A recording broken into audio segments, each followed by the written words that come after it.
G'day RC pilots, Kiwi Craig here. Still battling with this X380 kit from ALZRC. Been suffering no end of issues with chronic vibration, primarily due to very poor machining on critical shafts, parts, bearings and everything else. Working my way back through the helicopter after getting the tail behaving with replacement bearings in there, sorted that out.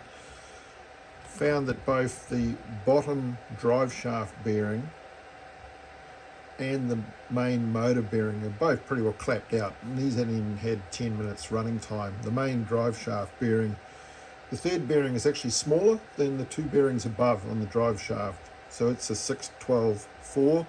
Bearings above are a 613.5, I think. They seem fine, but that bottom bearing was as rough as all hell. Hadn't even had 10 minutes of running time, hadn't even had blades on this thing yet because we can't get the vibrations under control. But the front bearing, which runs at motor RPM speed, 20,000 RPM, that bearing completely collapsed and failed within less than 10 minutes of run time.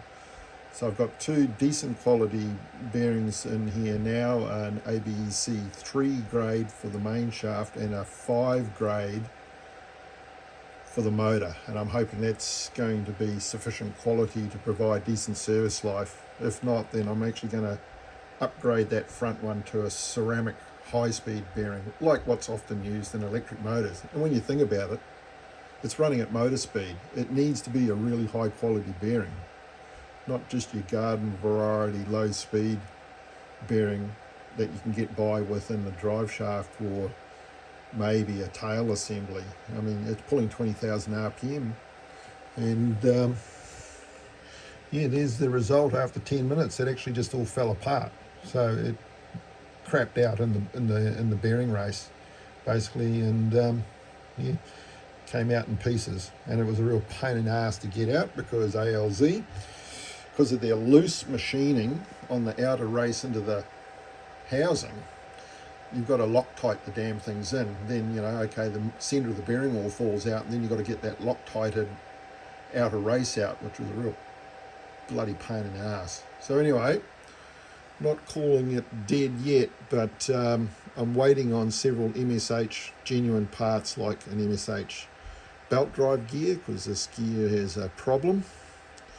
And this kit, MSH main shaft, so it tightens all the tolerances, MSH blade grips, and I'm not sure what to do with the tail because it's a basically it's a Devil 380 420 tail on a 5mm shaft, so there's no easy fix on that.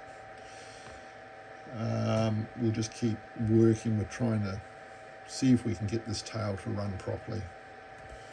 Anyway, better bearings in the bottom plate. Don't run the standard bearings in that assembly. You'll just be pulling them straight back out and putting something better in, so just throw them in the bin to start with. Hopefully we can get the vibration under control in this damn thing.